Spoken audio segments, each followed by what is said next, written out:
Hey guys, my dad is remarking his address for Russia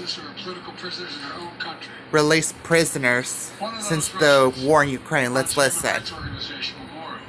Which won a Nobel Prize in 2022. Putin threw him in prison, voicing opposition to the war in Ukraine.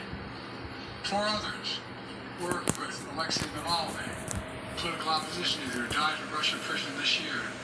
Now, they can live safely abroad and continue their work of advocating for democracy if they so choose. This still would not have been made possible without our allies.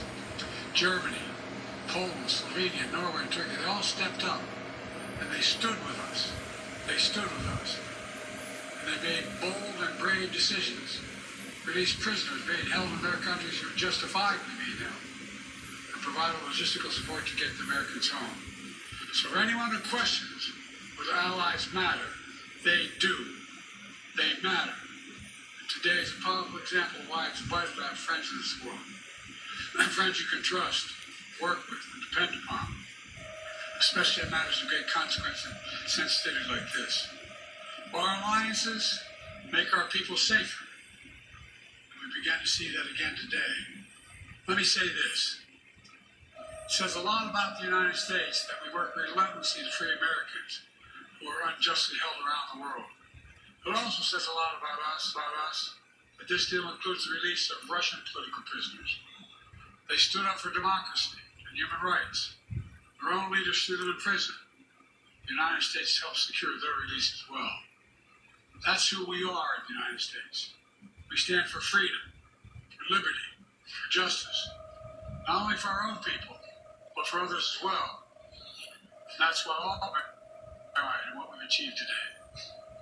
I want to thank everyone in my administration who helped make this happen. Our work did not start just on day one. It started before day one.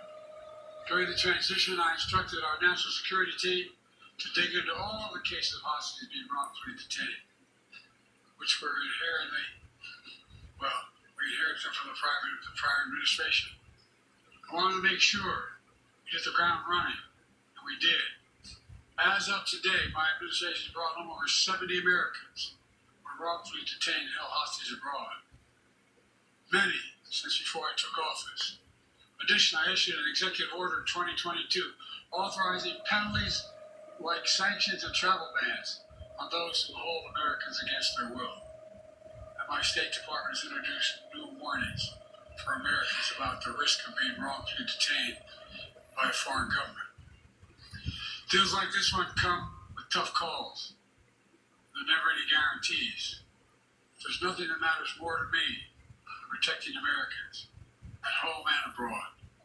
And so we'll continue to work for the release of all wrongfully detained Americans around the world. Let me end where I began, with Paul, Evan, and Alsa, Vladimir, and their families. They never gave up hope. You can't imagine what they've been through, all of you. Matter of fact, this lady right here, I think, was living in the Oval Office with us for a while.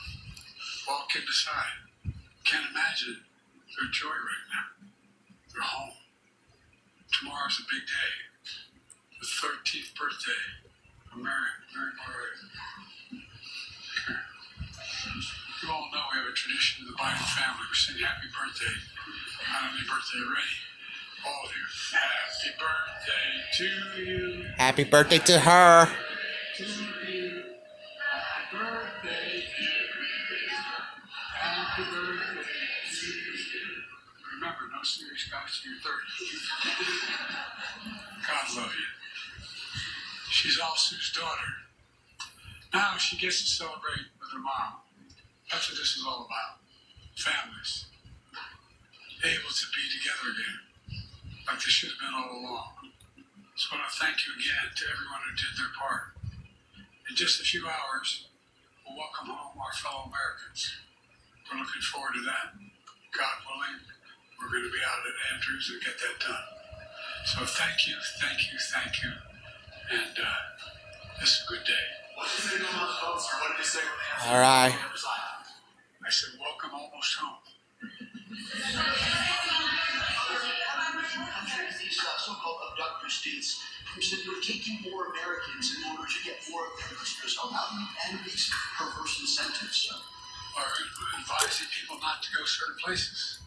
All right, we've been watching and listening to President Biden at the White House.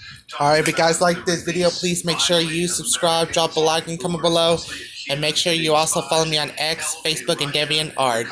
And turn on notifications so you never miss the video. And comment below what you think about his speech about releasing all the prisoners.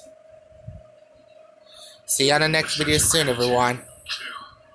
And as you know, breaking news is still on. To the man